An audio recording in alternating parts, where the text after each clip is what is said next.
Inside the Lords, there's been a kind of hangover from what they call the other place, that is the Commons, because this week, of course, was when Sue Gray's report came out. I do not want to waste too much time on the whole palaver around that, but of course the Lords has been full of people standing around having conversations. I keep overhearing people having conversations about Carrie's personality, how long he's got, alternatives to Boris, and so on and so forth. But as there's no resignation letters in the Lords because we're all there for life, it's not quite as immediate. But just one comment on the debate that happened when Boris presented the Sue Gray report, or responded to it. I thought it was interesting that he resorted to the attack on Keir Starmer in relation to Jimmy Savile, because it was so cheap, so hopeless, and so missed the point. Even if there's a criticism of Keir Starmer as Director of Public Prosecutions when he was, just to go back to that felt desperate.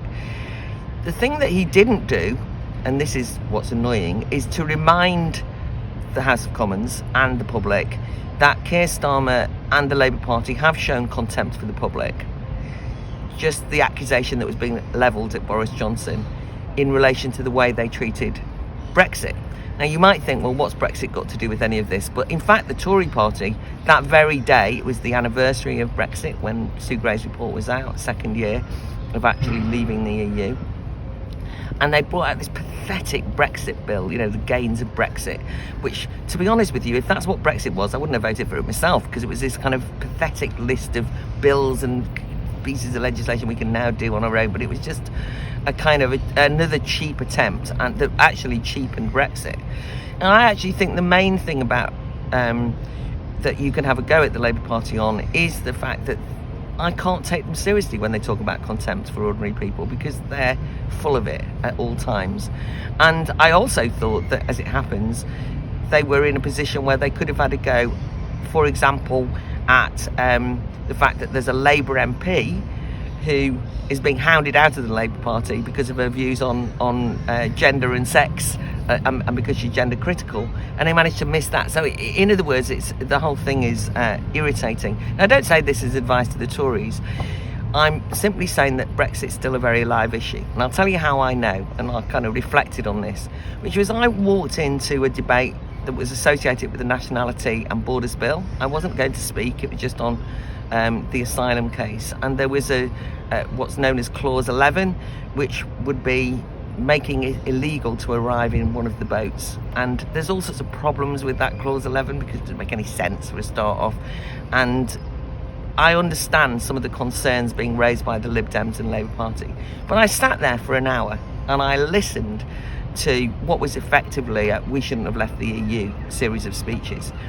Then one Remainer, but a Conservative, dared to raise the question that possibly public opinion might need to be taken into account, and he was savagely attacked. And he made the point that he was a Remainer because he said, even I as a Remainer, Conservative benches, think that possibly we can't just ignore what the public want to see resolved, even if this clause doesn't do it. He was then backed up by Ken Clarke, the major Remainer, who said, even I, who actually believe in immigration, don't want to end freedom of movement, think you can't just treat the public in this way. There was a horrible moment where Jenny Jones and the Green Party actually said, oh, if we follow the public, well, they believe in hanging, right? I mean, it's horrible. And various people say we should show leadership. The public are not to be trusted on these questions. So eventually they took me. Every time I stood up, by the way, they tried to stop me speaking. But as it happens, you have to allow me in the end. So I was incandescent with rage, mainly because of the contempt with which the public were being discussed by members of the House of Lords in relation to the stupid decisions the public make if you let them. And of course they were all referring to Brexit. So I made my speech, that's on the record, where I made it very clear that even though I might be liberal on immigration, that's not really the point. That was never what Brexit was about. It was about the democratic right to decide who's allowed to cross borders, and control of borders is part of national sovereignty. That's the speech. closely followed by Shami Chakrabarti, who said, oh, there are some people who are just stuck in 2016 who keep going on about Brexit the whole time. And I referred to that, and then went on to make ridiculous comments. But I referred to that because that's Shami Chakrabarti from the Labour Party, who says, I don't know why people keep dwelling on 2016 and Brexit. Even though, in fact, this was started by all of the Remain lords who had actually wanted to remind us that this was because Brexit had happened, that we'd ended freedom of movement, and this was leading to people drowning in the sea. So Brexit is still a very live issue, and that's why I think, no matter what way you look at it, I will never trust Keir Starmer. That leader of the Labour Party was somebody who tried to call a second referendum throughout, has never apologised for that, no mind apologising for parties, never apologised or made it clear. He just says, oh yeah, well, we probably have to implement Brexit because it's happened, but I don't trust them one iota. So that's on that issue. Another interesting thing that has happened is that there's been the debate on the building safety bill, and it was a second reading, and everybody was very keen to, rightly in my opinion, use this bill to talk about the cladding scandal, or rather the fact that leaseholders have been driven to bankruptcy and despair by the huge bills that they've been doled out in relation to the remediation of building safety. Michael Gove has gone some way to resolving this. The bill goes some way to resolving it. There's this thing called polluter pays, which seems to be sensible in some ways, and now the leaseholders are going to have less burden on them, although they are restricting, the government are restricting it to just cladding issues, not non-cladding remediation bills. It's a bit technical. But one of the things I realised when I read the bill and all the commentary around it was that there is always a danger in this, that you end up saying, yeah, it's all these builders and all these contractors and all this. I mean, in the speeches in this, everybody stood up, basically assumed that every house that's built is unsafe, that every builder is shoddy, a cowboy builder. I mean, it was really horrible. And in the end, I thought that contempt again was coming through, that the whole of the construction industry are just rip-off merchants.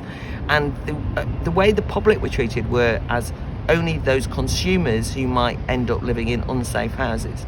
Now, some houses are unsafe, there have been some corners cut, but it would be ridiculous to get carried away with the risks associated with living in a house or in a high-rise. Grenfell was absolutely horrible tragedy, as we know, and people should be held to account for that. There are places where people are living in unsafe houses, but generally speaking, that is not the case.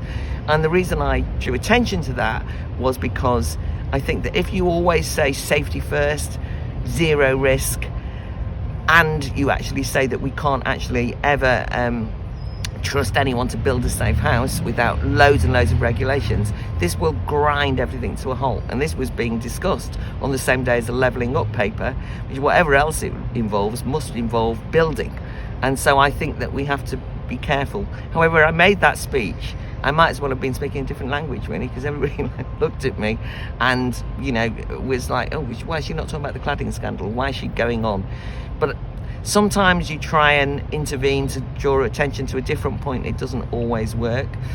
I also ran out of time and lost a bit of confidence, and I was a bit nervous and stuttery, so I didn't get around to thanking, and so I'm going to do it now, the Bishop of St Albans, who has been fantastic on this, the Lib Dem peer, Baroness Pinnock, and the Labour peer, the Lord, I nearly said the Noble Lord Kennedy, as though I was in the House of Lords, Roy Kennedy, who's actually been very good on the cladding stuff. I wanted to thank them, as well as the leaseholder rank and file grassroots groups and the Grenfell grassroots groups. I didn't thank them, but I think it's always worth noting that if it wasn't for them, then the government would never have given it in. And so actually the government has at least compromised a little bit. So sometimes the parliamentary system has an impact of changing things. My final thought, and the thing that rumbles on throughout this, is the issues in Ukraine and Russia. And this is incredibly important, because one of my big concerns about the obsession with the parties in number 10 is that the real business of government gets neglected. And we'll come back to the absolute trauma of the impending energy crisis energy bills, cost of living crisis, which obviously has been neglected, to say the least. But also, it is a fair comment by the Labour Party when they say, as an aside, that the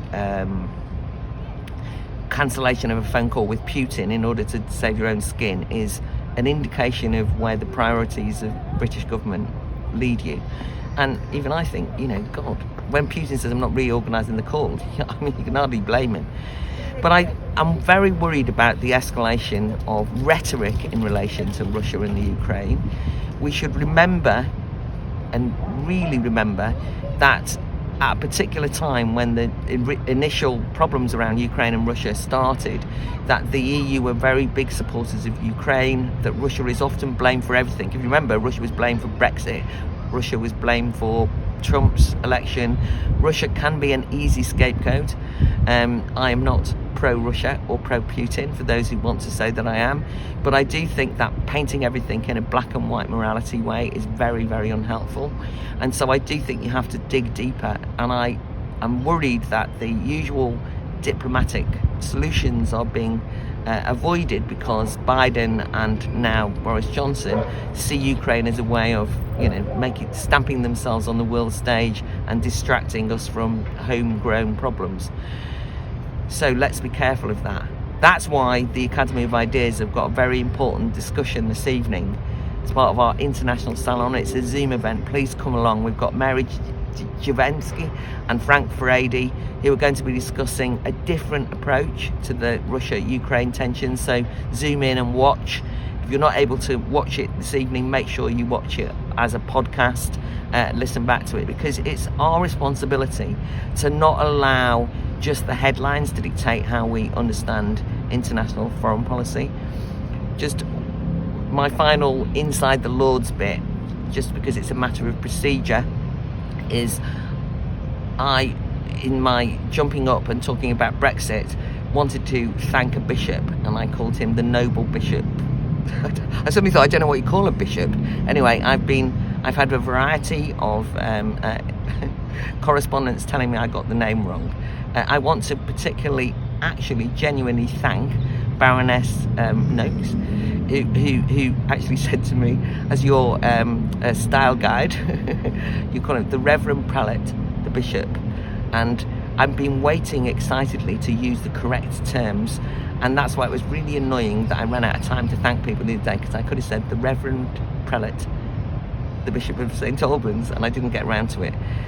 You learn something new every day. That might be a minor thing, but I don't like to break the rules in there.